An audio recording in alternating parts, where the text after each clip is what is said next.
오늘 말씀은 이제 창세기 26장 말씀이고요. 12절부터 33절이 본문이 되어 있는데 실제로는 26장 전체를 다루는 말씀입니다. 워낙 길어서 이렇게 먼저 읽어드리는 것은 하지 못하고요. 오늘 이제 말씀 가운데 오늘 본문들 내용들이 거의 나오니까 그렇게 말씀을 통해서 이제 접하시기 바랍니다. 이 말씀은 제가 이렇게 자주 하는 말씀 중에 하나예요. 굉장히 이 말은 제가 좋아하는 말씀인데 예전에는 이렇게 신방 예배 때도 이제 종종 했었고요. 또 오늘 이 말씀은 여러 설교 가운데서 부분적으로 했던 말씀입니다. 여러분 마태복음 5장에 보면은 산상수훈이 나오죠. 많은 분들이 산상수훈을 예수님이 한 번에 한 설교로 이해하는데 그렇지 않습니다. 산상수훈은 예수님께서 3년 동안 공생 기간 동안에 여기저기 다니면서 자주 하신 말씀 중에서 정말 이렇게 예수님의 말씀만 추려서 이렇게 모아서 편집한 말씀이에요. 한 번의 설교가 아니라 여러 번의 설교를 중에서 핵심되는 것들만 마태가 편집을 해서 한 편의 설교처럼 준비한 겁니다. 그래서 마태 산상수훈도 예수님의 말씀이 늘 이렇게 매일매일 사역했기 때문에 어디든지 전했지만은 그것 중에서 가장 핵심적인 것들을 모은 거예요. 그래서 종종 하시던 말씀. 자, 오늘도 제가 하는 이야기가 종종 한 이야기입니다. 그렇게 아시기 바랍니다. 외부 사역이기 때문에 외부 분들은 이제 안 들은 분들이 다 대부분이라서 그래서 종종 하던 말씀 중에서 준비했습니다. 그래서 어쩌면 여러분 이제 들으시면서 더 이해가 빠를 수가 있을 것이라고 생각합니다. 자, 오늘 본문 말씀이 속한 창세기 26장은 이렇게 시작합니다. 한번 같이 읽어볼까요? 아브라함 때 첫 흉년이 들었더니 그 땅에 또 흉년이 들매 이삭이 그랄로 가서 블레셋 왕 아비멜렉에게 이르렀더니 제가 조금 늦게 올라왔는데 그 사이에 이게 PPT를 준비했습니다. 자, 여기에는 두 번의 흉년이 소개가 되고 있습니다. 첫 번째는 아브라함 때의 흉년이고 두 번째는 이삭 때의 흉년입니다. 아브라함이 흉년을 만난 것은요, 아브라함의 나이 75세 때입니다. 자, 그때가 BC 2091년경입니다. 아브라함은 이제 BC 2166년경에 출생을 했습니다. 지금부터 거의 4,000년 전 사람입니다. 4,000년 훨씬 넘은 그 시대의 사람입니다. 여러분 상상도 못한 아주 오래적 얘기예요. 그런데 그 75세 때 아브라함은 원래는 이제 그 전에 75세가 되기 전에 갈대아 우르에서 하나님께서 여러 가지 이유로 인해서 하란으로 가족 전체를 옮기게 했고요. 그리고 75세 때 하란에서 아브라함에게 나타나셨습니다. 그리고 소명을 주셨어요.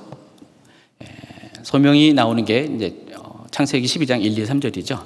가장 핵심적인 것은 내가 너에게 지시할 땅으로 가라였습니다. 그리하면 하나님께서 아브라함에게 복을 주실 것이다 라고 말씀을 하셨습니다. 그래서 아브라함은 말씀에 순종했고요. 그리고 하나님께서 이끄시는 땅, 아직은 하란에서 어디로 갈지는 몰랐었는데 하나님께서 아브라함의 발걸음을 이끄시는 땅, 결국 그 땅이 어디였죠? 가나안 땅이었습니다. 그래서 가나안 땅으로 이동했습니다. 그리고 가나안 땅의 남방 쪽인 네게부 지역으로, 네게부 강야 쪽으로 가서 거기서 머물게 됩니다. 바로 이때 흉년을 만났습니다. 또 이때도 역시 아브라함이 하란에서 소명을 받을 바로 그 해와 같은 해였어요. 75세 때였습니다. 자, 그리고 이제 100년의 시간이 흐른 다음에 이삭도 흉년을 만났습니다. 아버지 아브라함과 같이 똑같이 흉년을 만났는데 참 공교롭게도 똑같은 나이에 만났어요. 아브라함도 75세 때 흉년을 만났는데 이삭 역시 75세 때 흉년을 만났습니다. 그래서 여러분 아시다시피 아브라함이 100세에 이삭을 낳기 때문에 창세기 26장 1절에 소개했던 두 개의 흉년은 실은 100년의 차이가 있다는 것입니다. 엄청난 시간 간격이 있다는 것을 아시기 바랍니다. 자, 이삭은요, 아브라함이 죽은 해에, 아브라함이 이제 BC 1991년경에 사망을 했습니다. 죽은 해에 그때 기근이 드자 그랄 땅으로 이주를 했습니다. 근데 원래 이제 이삭이 가고자 하는 목적지는 그랄 땅이 아니었습니다. 당시 이제 가나안 땅의 환경을 보면은 일단 비가 안 오면은 한 해로 끝나는 게 아니거든요. 2, 3년의 여파가 있어요. 그래서 보통 사람들은 그 해에 흉년이 들면은 머물 수가 없기 때문에 1년이라면 어떻게 버텨보겠지만은 그 이상의 시간을 버티기 어렵기 때문에 보통 이집트로 내려갑니다. 이집트는 나일강이 있어서 늘 언제나 물이 풍부했잖아요. 그래서 흉년이 거의 들지 않았습니다. 거의 들지 않았죠. 뭐 가끔 들었죠. 근데 가나안 땅의 빈도수보다는 현저하게 흉년이 들 이유가 별로 없습니다. 가나안 땅은 제대로 된 그 강이 없었어요. 요단 계곡을 끼고 요단강이 흐르지만은 지금 아브라함과 이삭이 머문 땅은 어디죠? 브엘세바, 네게부기 때문에 여기는 온전히 하늘에서 내리는 비를 의지할 수밖에 없었습니다. 그래서 빗물을 모아서 그것을 사용했습니다. 그렇기 때문에 그 해에 비가 오지 않으면은 생존이 불가능했습니다. 그래서 이삭도 아브라함처럼 원래는 이집트로 내려가려는 계획을 가지고 이집트로 내려가는 길목 가운데 그랄 땅이 있었고요. 그랄 땅에 갔는데 하나님께서 거기서 이삭을 머물게 했습니다. 그리고 말씀하십니다. 26장 2절, 3절, 4절 한번 같이 읽도록 하겠습니다. 여호와께서 이삭에게 나타나시되 애굽으로 내려가지 말고 내가 내게 지시하는 땅에 거주하라. 이 땅에 거류하며 내가 너와 함께 있어 내게 복을 주고 내가 이 모든 땅을 너와 내 자손에게 주리라. 내가 내 아버지 아브라함에게 맹세한 것을 이루어 내 자손을 하늘의 별과 같이 번성하게 하며 이 모든 땅을 내 자손에게 주리니 내 자손으로 말미암아 천하 만민이 복을 받으리라. 뭔가 좀 비슷한 표현이죠. 바로 아브라함에게 하나님께서 창세기 12장 1, 2, 3절에 주신 그 소명과 내용적으로 거의 동일한 내용이라는 것을 알 수가 있습니다. 자, 이처럼 아브라함과 이삭은 공통점이 많습니다. 100년의 시간 간격이 있고요.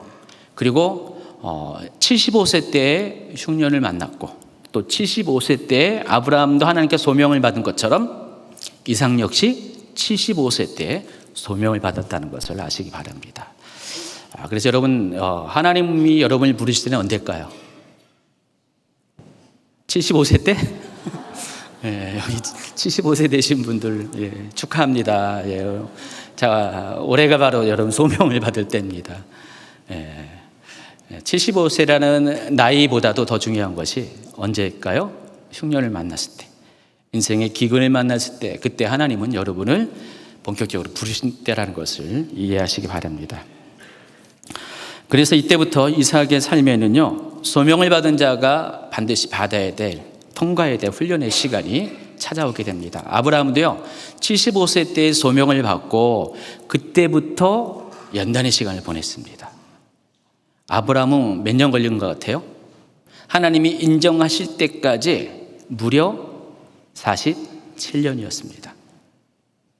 굉장히 긴 시간을 그렇게 받았습니다.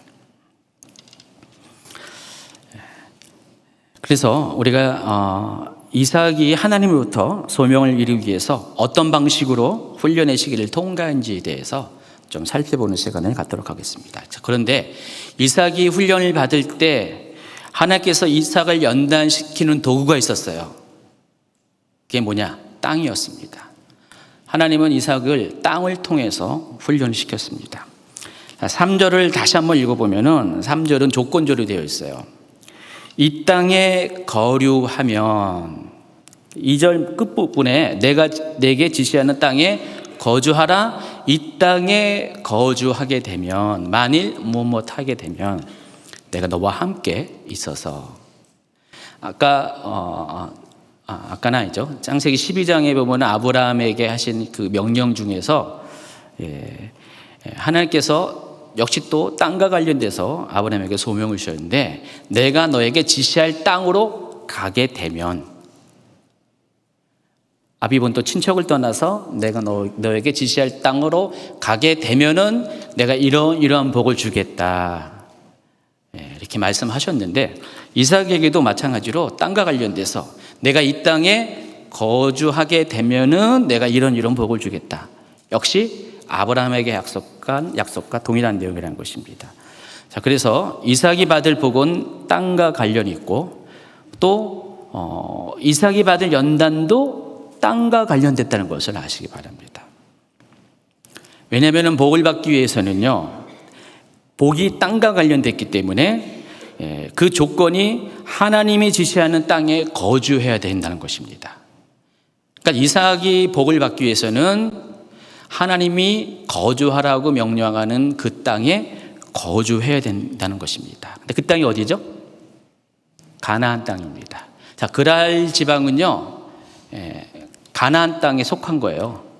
브엘세바에서 그렇게 멀지 않은 곳입니다. 당시는 이제 블레셋 사람들이 거주하고 있었는데 아직은 이스라엘이라는 민족이 국가로 형성되지 않았잖아요. 그냥 씨족 사회였잖아요. 아브라함과 이삭.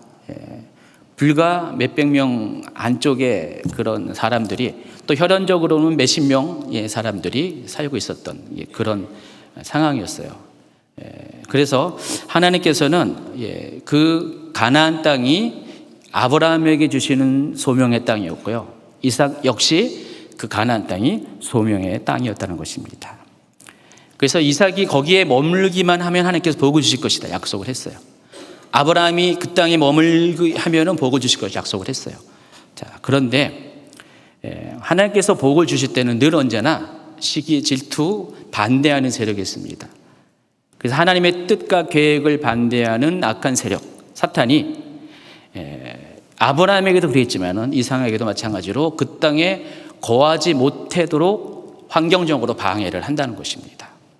왜냐하면 거기 땅에 있으면은 아브라함도 그렇고 이삭도 하나님의 뜻을 계획을 이룰 수가 있기 때문에 사탄이 이것을 막아선다는 것입니다. 그래서 이삭은 자신이 받은 소명을 이루기 위해서 이 약속의 땅인 가나안 땅으로 나아가지 못하게 하는 또 머물지 못하게 하는 환경과 영적인 싸움을 해야만 했다는 것입니다. 그래서 오늘 이야기는 이삭이 자기를 둘러싼 이 환경과 맞서서 어떻게 땅을 취하는 복을 누리게 되었는가에 대한 이야기를 다룹니다.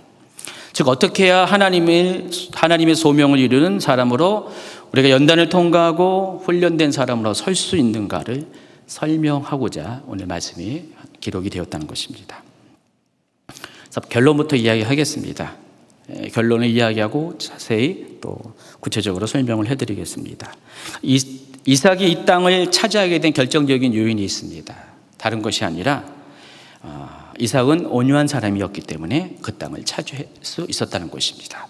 저는 시편 27편 11절 한번 같이 읽어볼까요? 그러나 온유한 자들은 땅을 차지하며 풍성한 화평으로 즐거워하리도다. 마태복음 5장 5절도 비슷한 얘기가 있습니다. 같이 있습니다. 온유한 자는 복이 있나니 그들이 땅을 기업으로 받을 것이며. 구약성경도 그렇고 신약성경도 그렇고 땅과 관련돼서 온유한 자라는 이야기가 많이 나옵니다. 그래서 하나님께서는 누구에게 땅을 주신다? 온유한 자에게, 여러분에게 땅을 주신다는 것입니다. 이처럼 누구든지 땅을 차지하기 위한 자격 조건은 하나님 입장에서는, 하나님 기준에서는 온유한 자가 되어야 함을 알 수가 있습니다. 그래서 이삭은 온유한 자가 되기 위해서 하나님은 이삭을 그 땅을 취하게 하는 것이 하나님의 목적이고 또 이삭이 그 땅에 머물므로 인해서 하나님의 계획이 이루어질 것인데 그것을 위해서 온유한 자가 될 수 있도록 하나님께서는 이삭을 훈련시켜 주신다는 것입니다. 온유한 자가 될 때까지. 그러니까 온유한 자가 될 때까지 하나님은 환경을 통해서 계속해서 이삭을 연단시키고 마침내 온유한 자가 되었을 때 하나님께서 이삭에게 약속하신 땅을 허락하실 것이라는 것입니다. 자, 오늘 이제 본격적으로 오늘 본문 말씀을 나누어 보도록 하겠습니다. 자, 오늘 본문 말씀 12절부터 13절까지 한번 읽어볼까요? 시작. 이삭이 그 땅에서 농사하여 그해 100배나 얻었고 여호와께서 복을 주심으로 그 사람이 창대하고 왕성하여 마침내 거부가 되어 양과 소가 때를 이루고 종이 심이 많으므로 제가 이렇게 밑줄 치고 빨간색 한 것들은 여러분 잘 이렇게 주목하라는 것입니다.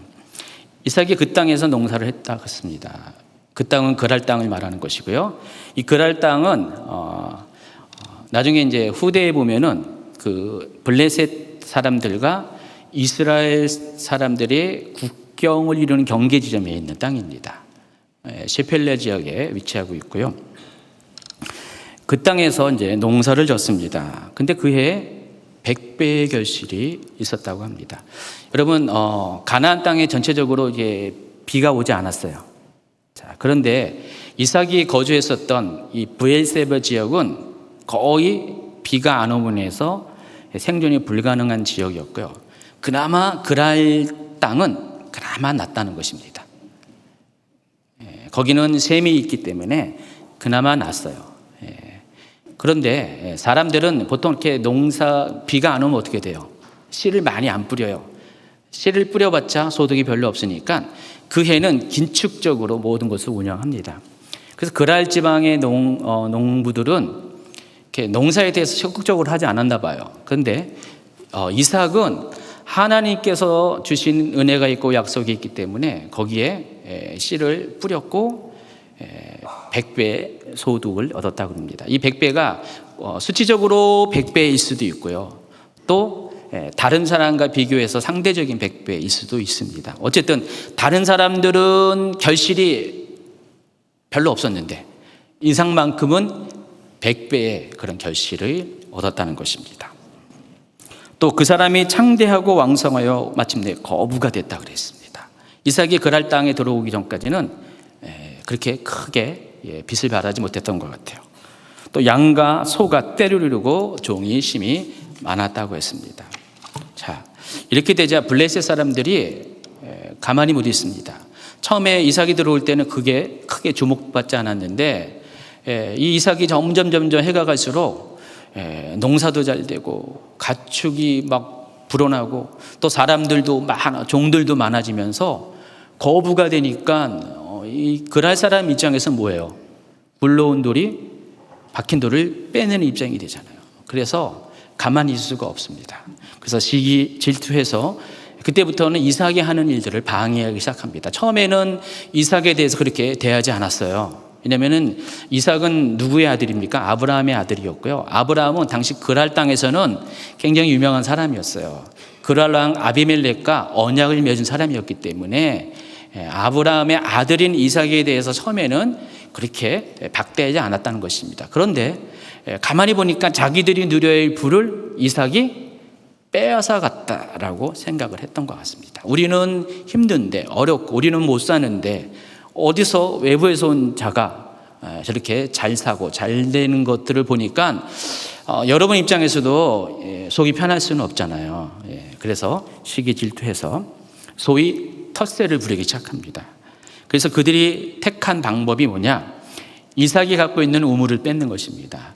이 지역에서 우물은 상당히 중요합니다. 모든 그런 삶의 근간을 이룬 것입니다. 그래서 농사를 질 때도 우물물을 통해서 농사를 졌고요.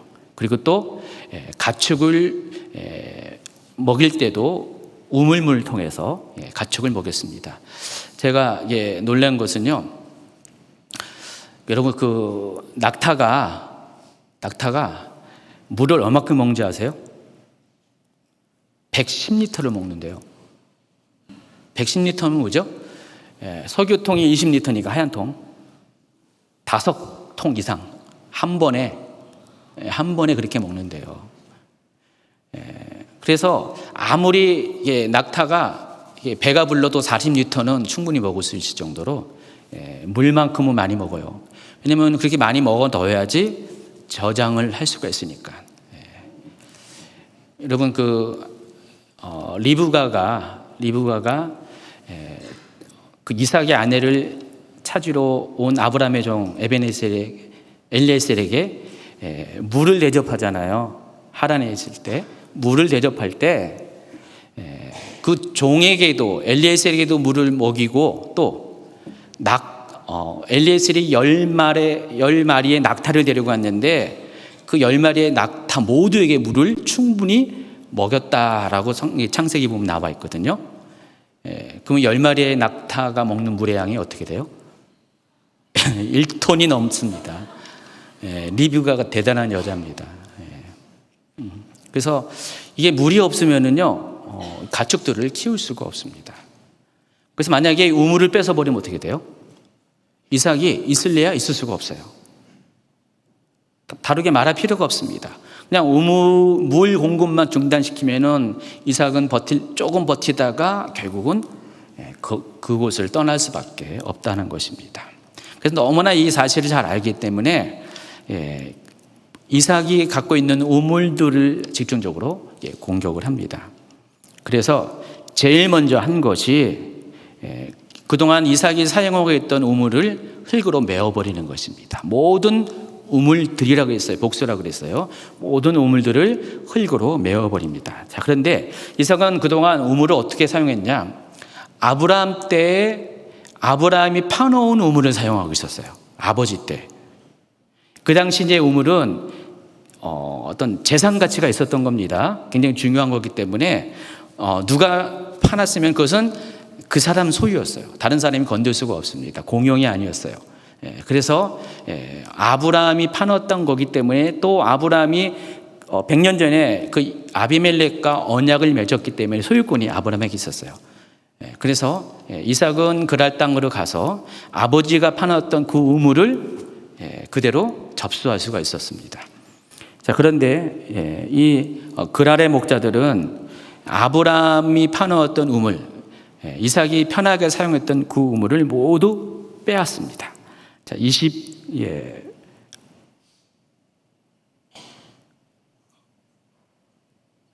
14절, 15절 읽습니다. 시작.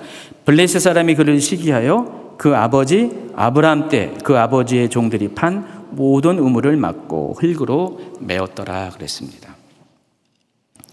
자, 그런데 여기서 그치지 않고요. 그라랑 아비멜렉은요, 이삭에게 이제는 그랄성에서 떠날 것을 요청을 합니다. 아비멜렉이 이삭에게 이르되 내가 우리보다 크게 강성한 즉 우리를 떠나라 그랬습니다. 그런데 말이 요청을 한 거지 지금 거의 뭐예요?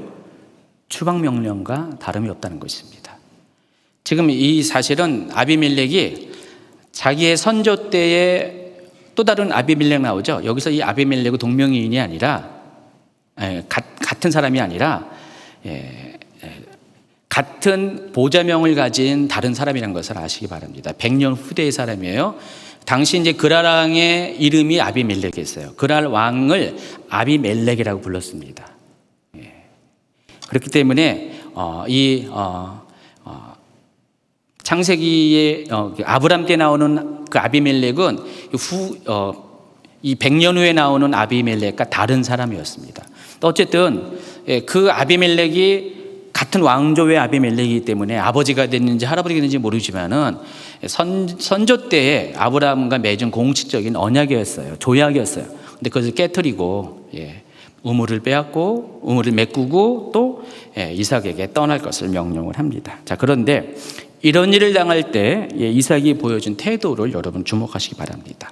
이삭이 화를 냈나? 그렇지 않습니다. 또 복수를 하려 한다거나 그러지 않습니다. 사람에게 찾아가서 아비멜렉에게 찾아가서 막 따지거나 그렇지 않습니다. 자기 권리 주장을 하지 않고 그냥 묵묵히 자기 터전을 옮겨버립니다. 물론 이 같은 결정이 이삭에게는 쉬운 것은 아니었어요. 그렇지만은 이삭은 그렇게 반응하지 않고 터전을 옮깁니다. 그래서 이삭은 아비멜렉이 말한 것처럼 그런 지역을 떠납니다. 그리고 어디로 가냐? 여기 보니까 그랄 골짜기로 갔다 그랬어요. 26장 17절. 이삭이 그곳을 떠나 그랄 골짜기에 장막을 치고 거기 거류했다. 이 그랄 골짜기는 이제 히브리어로 이제 나할이라고 하는데 아랍어로 와디. 여러분 이제 와디 생각나죠? 건기에는 물이 없고 우기에만 물이 있는 그런 곳입니다. 그러니까 그랄 골짜기가 그런 형태였었어요. 그래서 이 그랄 골짜기를 경계로 아브라함은 이제는 점점 그 브엘사바 쪽으로 동진을 하게 됩니다.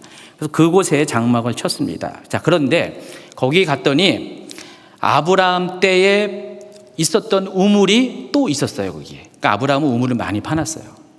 근데 이 우물은 앞에 앞에 있는 우물과 달리 아브라함이 떠나고 나서 그랄 사람들이 우물을 다 메꿔놨던 우물이었어요. 그래서 이삭은 한 번 있었던 우물이었기 때문에 다시 그 우물들을 파기 시작합니다. 그랬더니 어떻게 해요? 손쉽게 물을 구할 수가 있었습니다.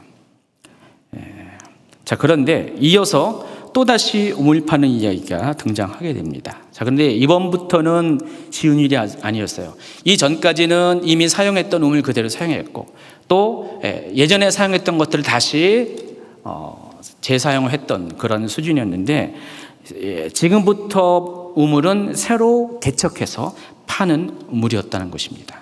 그래서 제일 먼저 아브라함의 종들이 얻은 우물의 이름이 에섹이라고 나옵니다.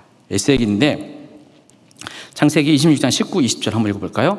이삭의 종들이 골짜기를 파서 샘 근원을 얻었더니 그랄 목자들이 이삭의 목자와 다투어 이르되 이 물은 우리의 것이라 하매 이삭이 그 다툼으로 말미암아 그 우물 이름을 에섹이라 하였다 그랬습니다. 자, 이 에섹이라는 그 이름의 뜻, 우물의 이름입니다. 에색 우물인데 이것을 번역하면 다툼의 우물이라는 뜻이에요. 원래 이곳에 우물이 없었는데 이삭의 목자들이 우물을 파기 시작합니다. 당시 이제 우물을 파려면은 수십 미터를 깊이 내려가야 돼요.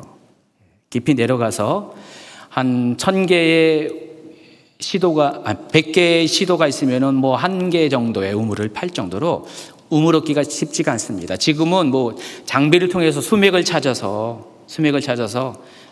물이 있는 곳을 그냥 뚫면 바로 우물이 나오는데 그때 당시는 과학적인 방법이 없었고 아마 나름대로 초보적인 과학적인 방법을 통해서 우물을 아마 탐지했을 것입니다. 근데 확률적으로 굉장히 우물 얻기가 어려웠었어요. 자, 그런데 이삭의 목자들은 우물을 얻게 됐습니다. 그런데 그 우물을 얻게 되니까 그랄의 목자들이 또 가만히 있지 않습니다. 왜 우리 땅에서 우물을 얻냐? 여기는 우리 땅이니까 너희들의 우물이 아니라 이거는 우리의 우물이다 해서 그 우물을 빼앗아 버립니다. 근데 이삭은 다투지 않았지만 이삭의 종들은 화가 난 것 같아요. 그래서 다퉜다 해서 에섹이라는 이름을 줬습니다. 어쨌든 이삭은 이 우물을 고집하지 않고요. 또다시 터전을 옮깁니다. 장소를 옮겨서 또 다른 우물을 팠는데 이번에도 그랄의 목자들이 또다시 투집을 받습니다. 그래서 그 우물의 이름을 이번에는 신나라고 짓습니다. 대적함이란 뜻이에요. 그러니까 대적함의 우물. 그리고 또 한 번 이전을 합니다. 그 신나조차도 그랄 목자들에게 줘버리고 이삭은 또다시 이동을 하는데 이번에도 우물을 또 팝니다. 그러니까 이삭은요 우물 파는 데 있어서는 어떻게 해요? 베테랑입니다. 달고 다른 사람입니다. 그래서 계속해서 우물을 파다 보니까 또 3회 연속으로 또 샘 근원을 발견하게 됩니다. 그런데 이번에는 더 이상 그랄 목자들이 시비를 거지 않습니다. 아마도 이제 그랄 목자의 입장에서는 두 가지 생각했을 것이에요. 이미 2가지를 뺏었잖아요, 우물을. 그 앞전에 아브라함의 우물도 뺏었고요. 그리고 계속 보니까 이거 좀 이상해. 느낌이 이상해. 아니, 쟤는 뭐 어떻게 된 애가 파기만 하면 우물이 나오네? 한 번, 2번까지는 그러려니 했더니 3번째 우물이 나오니까 두려움이 찾아왔습니다. 뭔가 이상한 것 같아요. 우리가 알지 못하는 뭔가의 힘이 저 이삭을 도와주는 것 같다라고 생각을 했습니다. 그래서 더 이상 시비 거는 것을 멈춥니다. 그래서 이삭은 그 우물을 이름을 짓습니다. 26장 22절 같이 있습니다. 이삭이 거기서 옮겨 다른 우물을 팠더니 그들이 다투지 아니하였으므로 그 이름을 르호봇이라 하여 이제는 여호와께서 우리를 위하여 넓게 하셨으니 이 땅에서 우리가 번성하리라 하였더라. 자, 그런데 이삭이 여기서 멈추지 않습니다. 또다시 길을 떠납니다. 어떤 분들은 이 이삭이 그랄 땅에서 브엘세바로 다시 돌아가는 그 기간이 15년 정도 걸렸다고 이야기합니다. 뭐 여러 가지 어떤 성경적인 추론에 의해서 15년 정도 걸렸다라고 합니다. 그래서 이삭은 또다시 장소를 옮기는데 그 장소가 바로 브엘세바라는 곳입니다. 자, 브엘세바가 어디예요? 이삭이 태어난 곳이에요. 그리고 자라는 곳입니다. 자, 이 아브라함은요, 여기에서 이삭을 출생을 보았고요. 또 이삭이 여기서 자라났습니다. 그러니까 이삭의 고향, 태어난 곳이고 자라난 고향이 브엘세바라는 것이고, 이 브엘세바가 기근이 들어가지고, 그러니까 100년 만에 기근 때문에 이제 어쩔 수 없이 이삭도 이곳을 떠났던 것입니다. 자, 이삭이 브엘세바에게 도착한 그 밤에 하나님께서 이삭에게 다시 나타납니다. 그리고 말씀하십니다. 26장 24절 같이 있습니다. 그 밤에 여호와께서 그에게 나타나 이르시되 나는 내 아버지 아브라함의 하나님이니 두려워하지 말라. 내 종 아브라함을 위하여 내가 너와 함께 있어 내게 복을 주어 내 자손이 번성하게 하리라 하신지라. 이 장면을 보면은 또 뭐가 떠오르냐? 또 아브라함 때의 장면이 떠올라요. 창세기 22장에 보면은 하나님께서 이제 아브라함에게 마지막 훈련을 하시죠. 테스트를 하시는데 그 아들 독자 이삭을 하나님께 번제물로 드리라. 그래서 이 아이를 데리고 모리아산, 지금 예루살렘으로 성전 터가 있는 그곳으로 이제 가게 됩니다. 그리고 정말로 아브라함은 이삭을 제물로 드리려고 이삭을 죽이려고 합니다. 이때 하나님께서 아브라함의 이 모습을 보고 순종의 믿음을 인정해서 아브라함에게 더 이상의 이제는 시험을 테스트를 하지 않고 그에게 한 번 더 창세기 12장에 주셨던 그 소명과 비전, 그러니까 그 약속들을 한 번 더 말씀을 하십니다. 바로 그 장면이 여기 떠오른다는 것입니다. 이삭도 마찬가지예요. 우리 창세기 26장의 초반부에는 하나님께서 아브라함에게 12장에서 나타나셔서 말씀하셨던 그 얘기를 하셨고, 아브라함에게는 내가 너에게 지시할 땅, 또 이삭에게는 내가 거주하는 이 땅, 이렇게 말씀하셨는데 24절에 보면은요, 조건들이 나와 있지 않습니다. 여러분 주목하셔야 될 것이 조건들이 나와 있지 않고 아무런 조건이 없이 그냥 내가 너와 함께 있어 내게 복을 주어 내 자손이 번성하게 하리라 그랬어요. 눈치채시는 분은 아시겠지만은 이삭의 훈련이 여기서 종료가 됐다는 것을 아시기 바랍니다. 아브라함의 훈련이 창세기 22장에서 종료가 된 것처럼 이삭의 훈련 또한 여기서 종료가 됐다는 것입니다. 더 이상 조건절로 말씀하지 않고 내가 어디 땅에 거하면 내가 이렇게 할 것이다 라고 말하지 않았습니다. 그냥 일방적으로 그냥 복의 내용만, 결과적인 내용만 하나님께서 선포하셨다는 것입니다. 그래서 이삭의 훈련은 여기서 이게 끝나게 되는 것입니다. 이삭은 지금까지는 어떻게 돼요? 하나님께서 이삭을 훈련시키는 기간이었는데 이게 이제 약 15년 정도가 되었다라고 추측을 하고요. 아브라함의 경우는 훨씬 더 많은 시간들이 소요가 됐다는 것을 아시기 바랍니다.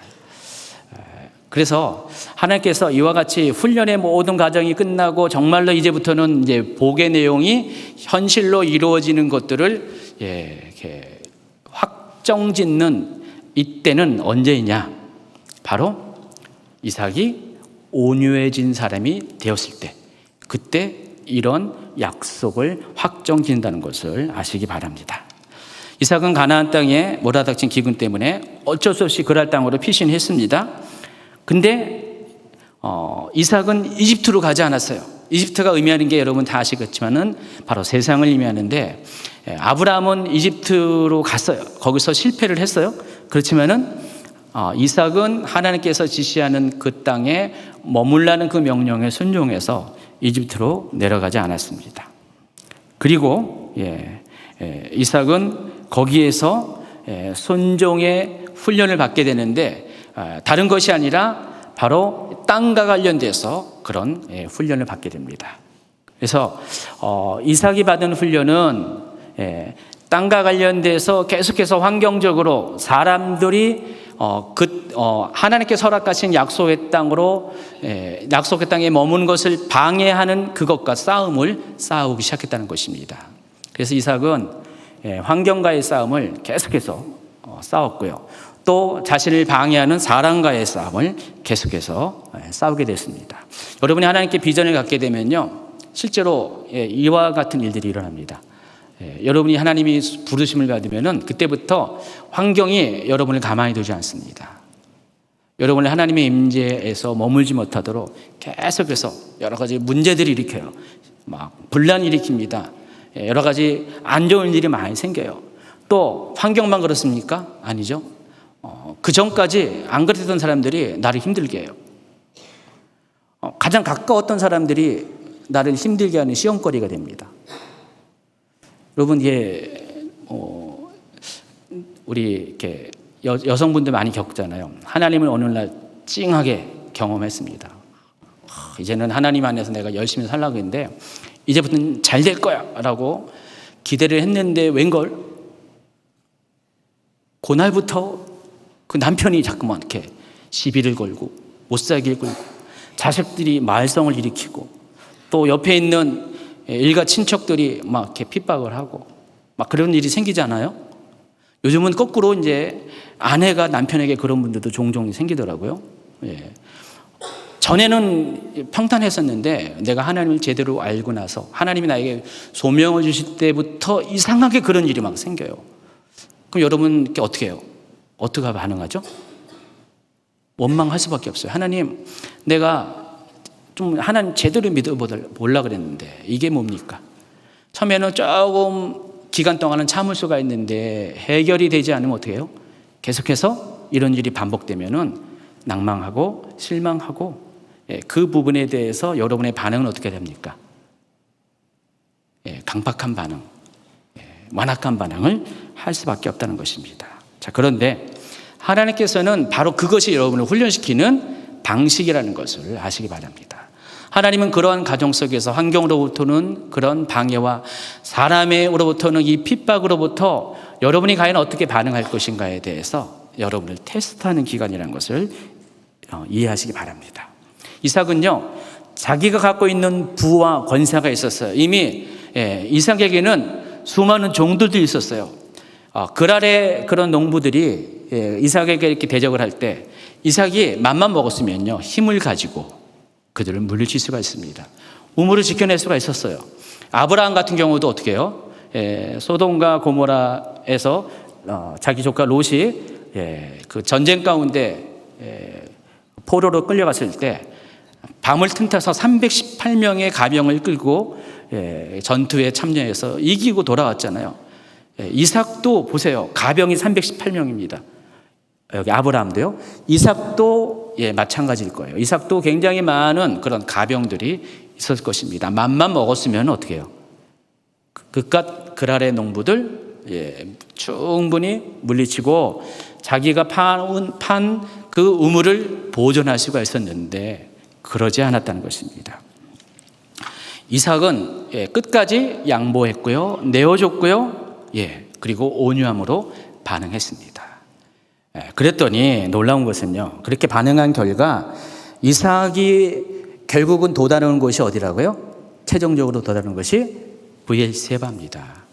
브엘세바의 뜻이 무엇인지 아세요? 맹세의 우물이라는 것입니다.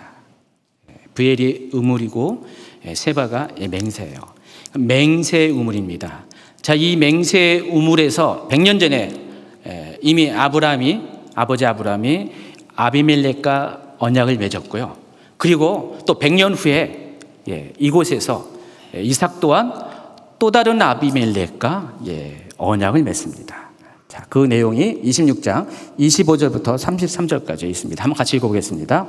이삭이 그곳에 제단을 쌓고 여호와 이름을 부르며 거기 장막을 쳤더니 이삭의 종들이 거기서도 우물을 팠더라. 여러분 읽으세요.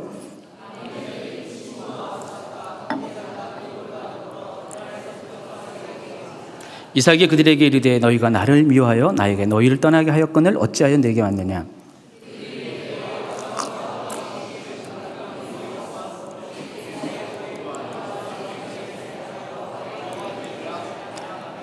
너는 우리를 해하지 말라. 이는 우리가 너를 범하지 아니하고 선한 일만 내게 행하여 내가 평안히 가게 하였음이니라. 이제 너는 여호와께 복을 받는 자니라. 아침에 일찍이 일어나 서로 맹세한 후에 이삭이 그들을 보내매 그들이 평안히 갔더라.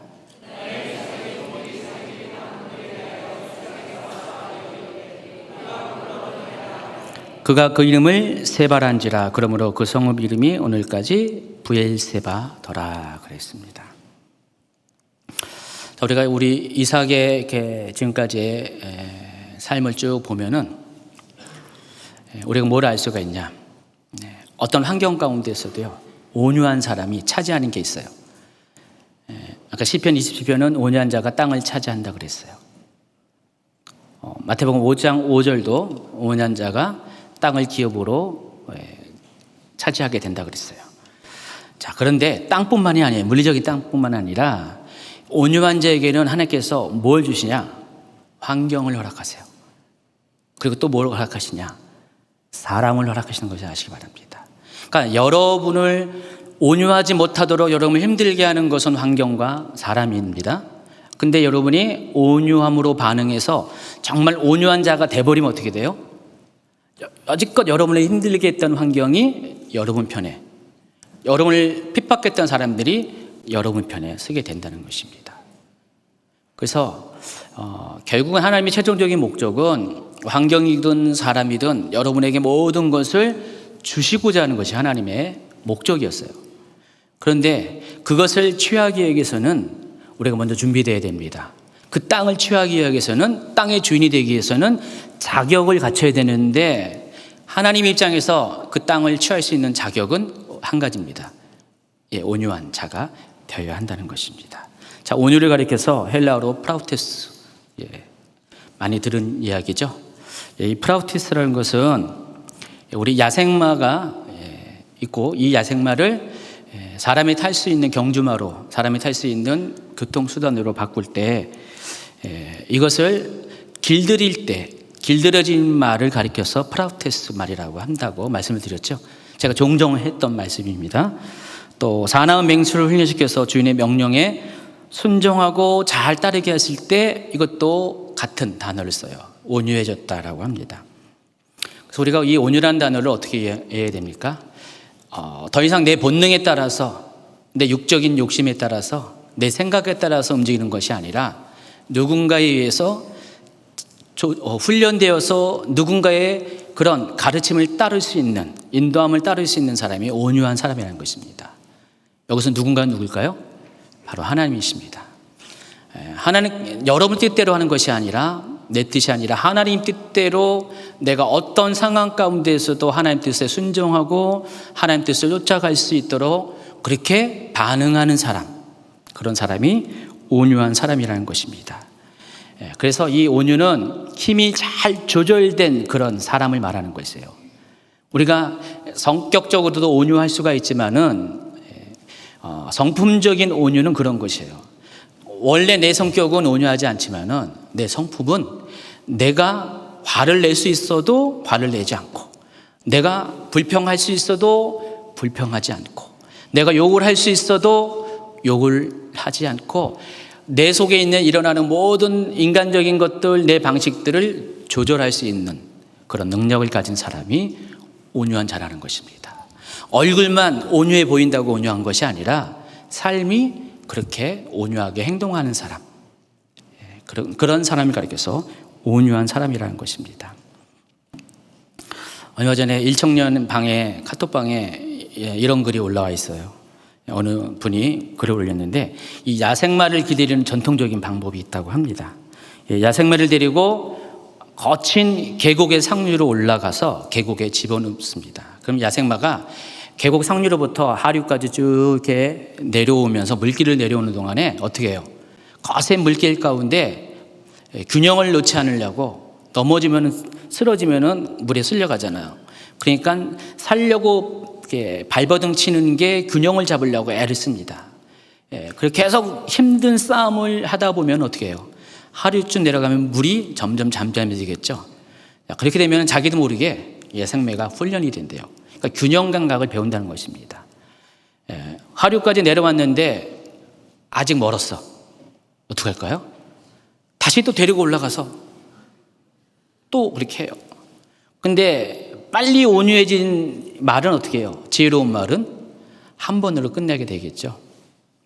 또 송아지, 길들여지지 않은 송아지를 농사짓는 소로 만들려면은 멍에를 짓게 하는데, 혼자 멍에를 지면은 그냥 엉덩이에 뿔난 송아지처럼 행동합니다.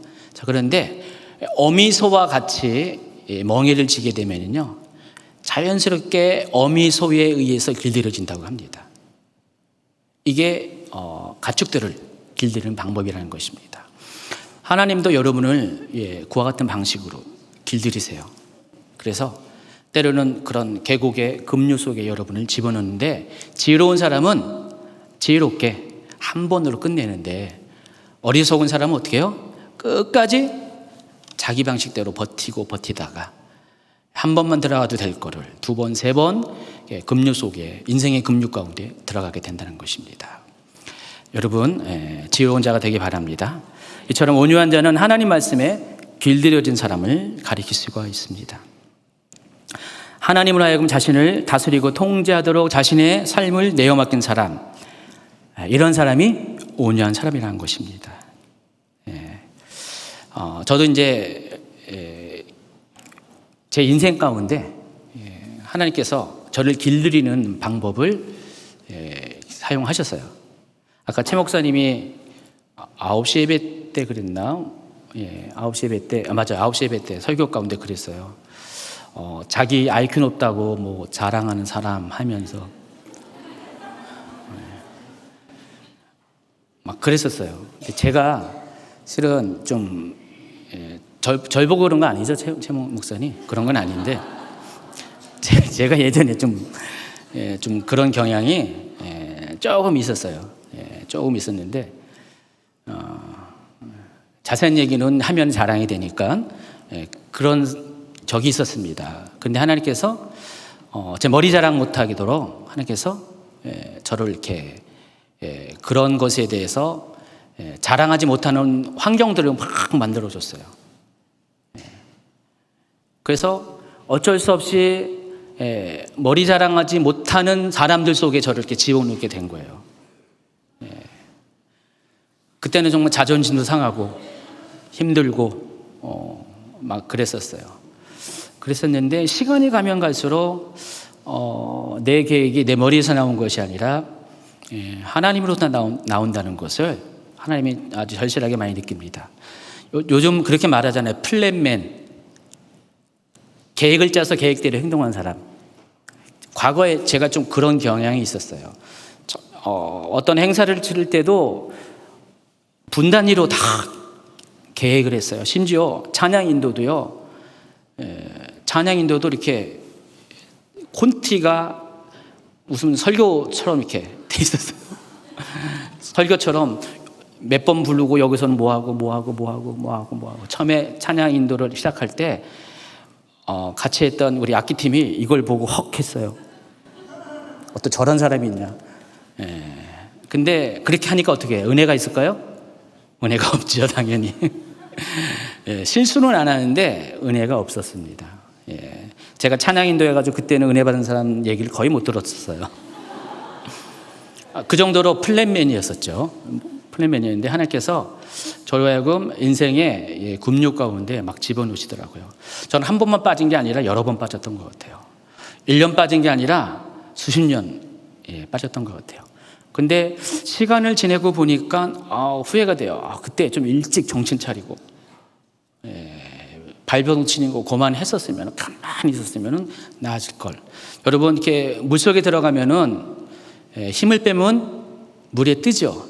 처음에 이렇게 수영 배울 때 강사들이 그러잖아요. 힘 빼. 근데 말이 그렇지. 어떻게 힘을 뺍니까? 힘을 빼면 죽을 것 같은데. 근데 이제 시간이 지나서 터득하게 되면 어떻게 해요? 힘 빼는 것이 진리였구나 라는 것을 깨닫게 되죠. 우리가 몇 번 물을 먹어봐야 돼요. 이왕이면은 사해 바다에서 엄청 짠 물을 먹어본 다음에 힘 빼는 법을 좀 배워야 돼요.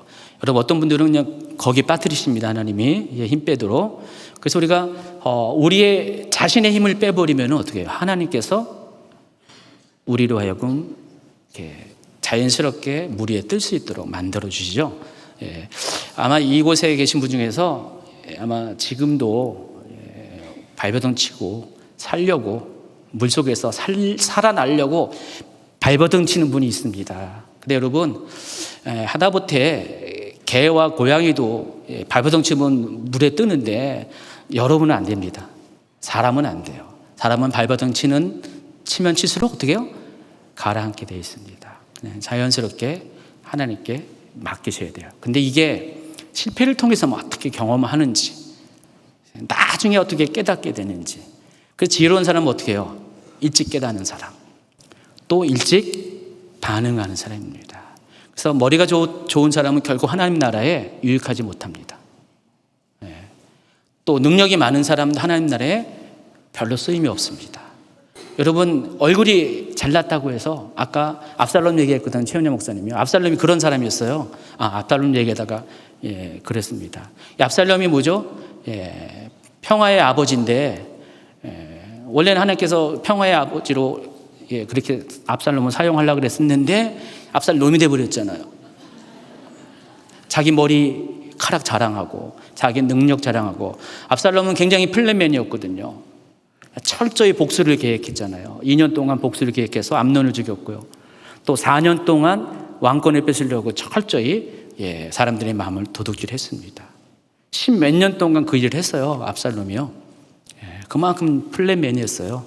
성공한 듯 했는데 어떻게 해요? 결국은 자기 그 자랑하던 머리카락 때문에 상수리나무에 걸려가지고 죽임을 당했습니다. 여러분도 그럴 수가 있다는 사실을 아시기 바랍니다. 머리 자랑하지 마시고, 미모 자랑하지 마시고, 이곳에서 미모 자랑할 분 별로 없겠지만은, 다행입니다. 감사합니다. 혹시 몇 명 있다 할지라도 미모 자랑하지 마시고요.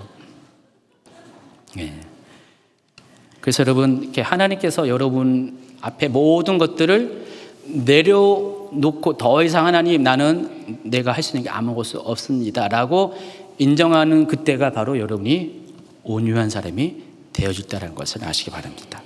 그때가 되면은 여러분의 인생 가운데 누가 올라타도, 어떤 하나님이 올라타셨죠, 여러분이 이끌어 가신다 해도 여러분은 예스가 될 수가 있습니다.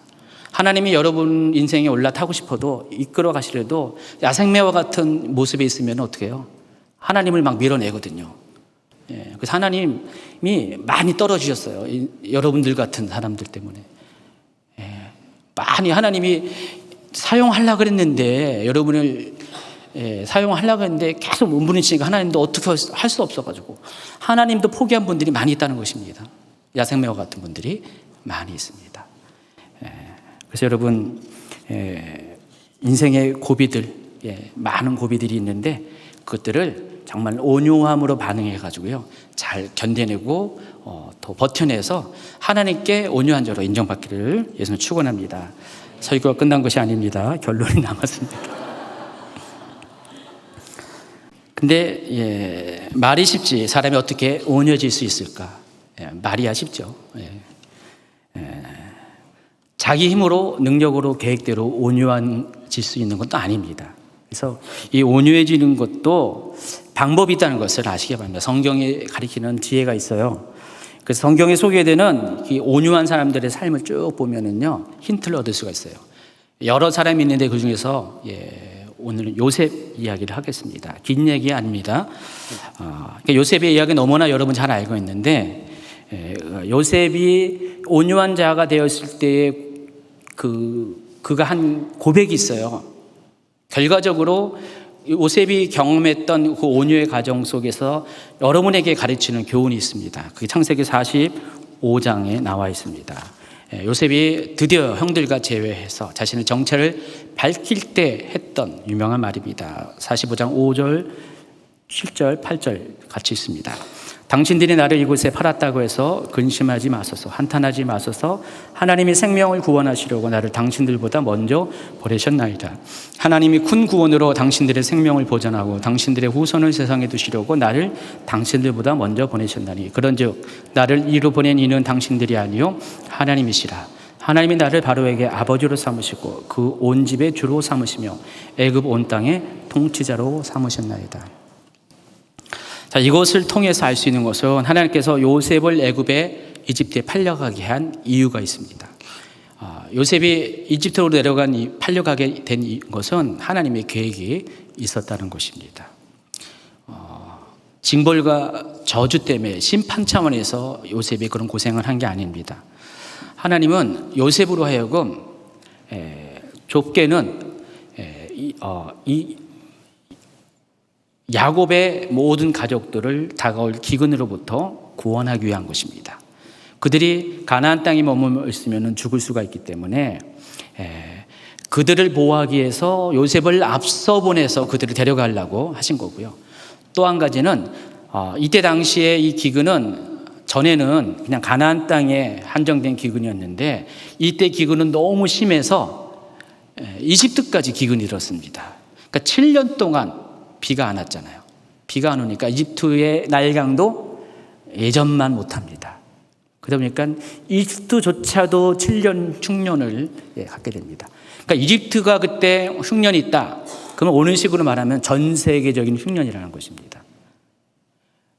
그 상황 가운데 모든 호흡 있는 자들을 구원하시고자 하나님께서 그 놀라운 원대한 계획 때문에 요셉 한 사람을 이집트로 보내기 위해서 그와 같은 일들을 행했다는 것입니다. 요셉은 처음에는 그걸 몰랐잖아요. 하나님이 왜 내 인생 가운데 이렇게 행했는가.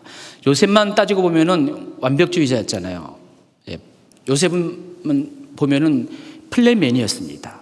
그리고 별로 결격 사유도 없었어요. 징벌을 받을 이유가 없었습니다. 별로. 그런데 그런 요셉을 하나님께서 말도 안 되는 누명도 쓰게 하고요. 또 그것도 형제로부터 또 죽을 뻔하고 배신당하고 팔려가는 정말 인생의 쓴맛이란 쓴맛을 다 보게 했잖아요. 감옥에 갇히게 했고요. 자, 그런데 그 과정 속에 요셉이 깨달았습니다. 처음에는 몰랐는데 뭘 깨달았어요? 하나님이 내 인생을 이렇게 어렵고 힘든 시간을 보내게 한 것이 바로 이것 때문이었구나. 자, 요셉이 30세에 애굽의 총리가 됐다는 거 아시죠? 보통 17세에 요셉이 팔려갔다고 얘기합니다. 13년 동안의 종살이와 감옥살이를 했죠. 그리고 30세에 꿈을 해석하고 애굽의 총리가 됐죠. 그리고 7년 동안 풍년이 있었고 7년 동안 흉년이 있었어요. 다 합치면은 거의 30년 넘는 시간 동안 요셉은 지금까지 하나님이 자신의 인생을 이끌어 오신 모든 것을 보면서 그때 깨닫게 됐어요. 하나님이 나를 이 목적에 사용하기 위해서 나를 우리 모든 가족보다 앞서서 애굽에 오게 하셨구나. 그리고 어느 날 무릎을 탁 치면서 감탄을 했었을 것입니다. 그때부터 요셉은 그동안 쌓여 있었던 형님들에 대한 원망들이 다 사라지게 됩니다. 아까 말씀드린 것처럼 하나님은 여러분을 훈련시킬 때 환경을 통해서 또 사람을 통해서 훈련시킨다고 했잖아요. 환경에 대해서 원망했죠. 사람에 대해서 여러분이 원통했죠. 그리고 그 모든 것들을 막아서지 않은 하나님에 대해서 여러분 불평불만했죠. 그런데 이때부터는 요셉이 바뀌기 시작했다는 것입니다. 그래서 오히려 감사가 됐고요. 또 자기를 이렇게 보내신 하나님의 놀라운 계획에 경의를 표하게 됩니다.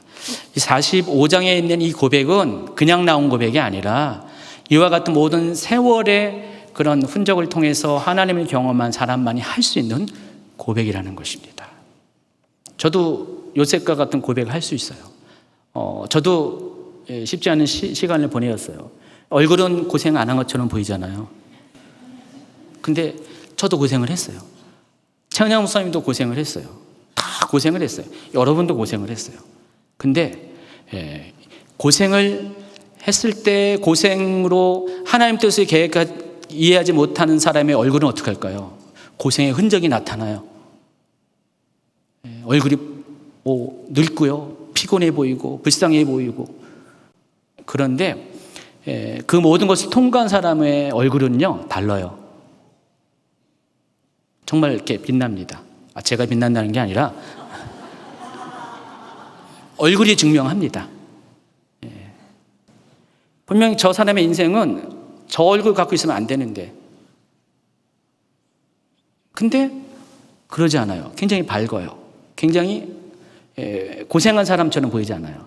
근데 그 이유가 다른 것이 아니라 그 가운데서 하나님 앞에 어떻게 반응했냐, 그 결과가 얼굴로 나타난다니까요. 여러분 오늘부터 얼굴 관리 잘 하셔야 됩니다. 저 화장품도 안 바르는 사람입니다. 맨날 화장품이 썩어가는 사람입니다. 그래서 여러분이 하나님 앞에 이렇게 원망하지 않고 온유로 반응하면은요, 하나님께서 미모 관리도 해줍니다. 우리 피부과 우리 집사님 병원이 좀 문제가 있을지 모르겠지만, 실제로 이것은 이렇게 꼭 신앙을 떠나서도요, 그냥 심리학적으로도 이것은 증명이 되는 것입니다. 자, 온유의 반대가 강팍입니다. 사람들이 왜 강팍합니까? 다른 것이 아니라 하나님을 모르기 때문에 그래요. 하나님의 뜻을 몰라서 그래요. 하나님이 왜 내 인생 가운데 이런 일을 허락하는 것에 대해서 이해가 안 가니까 강팍할 수밖에 없습니다. 이번에는 이제 제2청년 카톡방에서 올라온 내용인데 동굴에 관한 이야기 하는데, 여러분, 어떤 분들은요, 자기 인생이 풀리지 않으면은 마치 동굴 속에 들어간 것처럼, 껌껌한 동굴 속에 들어있는 것처럼 답답해 합니다. 끝이 보이지 않아요. 계속 어두움 속으로 계속 빨려 들어간 느낌, 그것 때문에 많이 힘들어 합니다.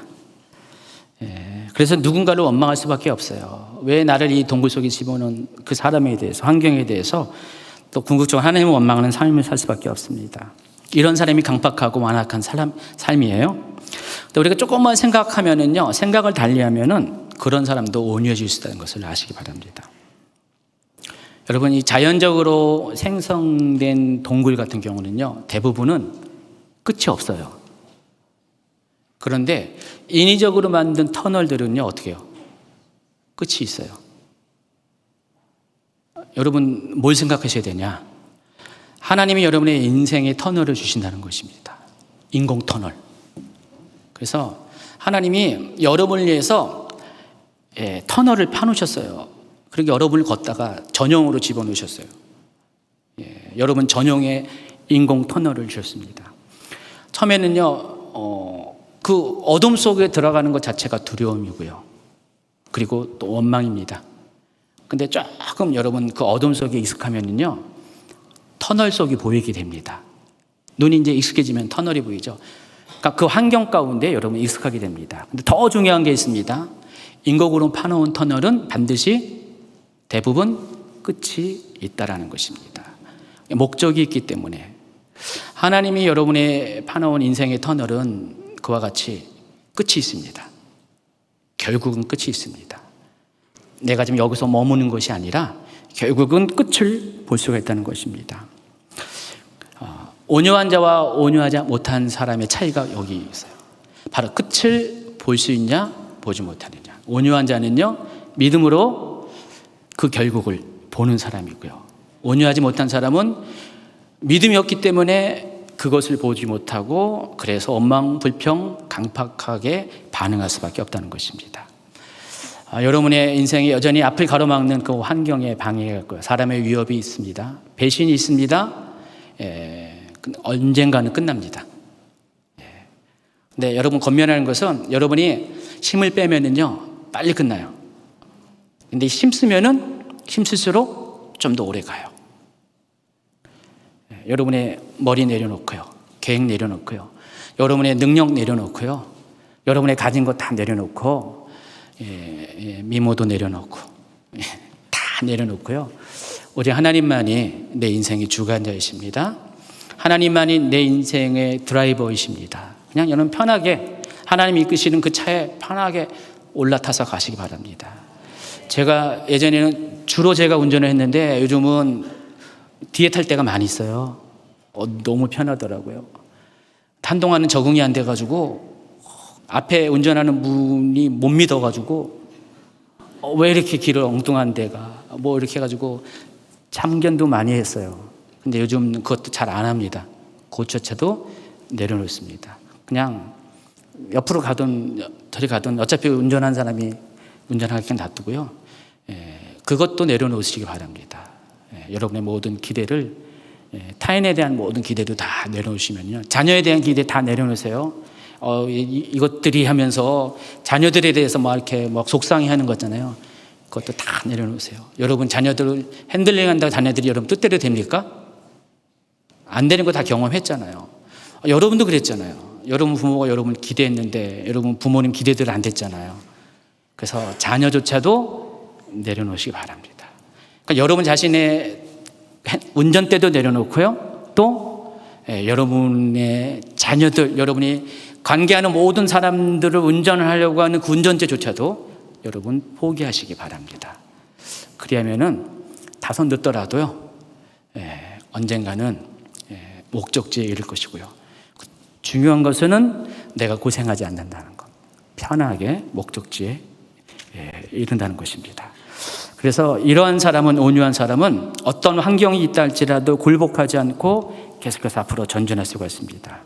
약속을 땅을 향해 나아갈 수 있습니다. 또 이러한 사람은 계속해서 우물 파는 일을 멈추지 않을 것입니다. 이삭이 우물을 멈추지 않고 계속 팠잖아요.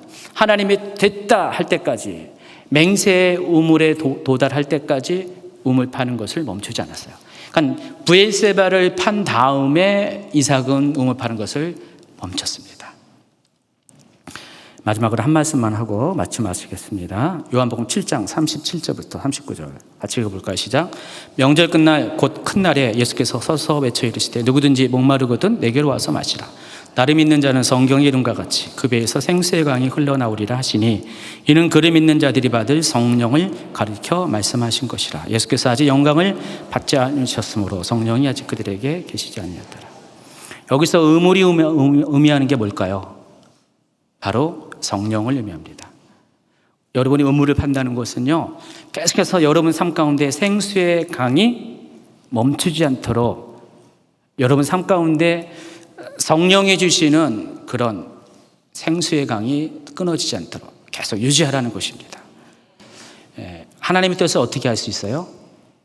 성령께서 여러분에게 말씀하실 때 할 수 있습니다.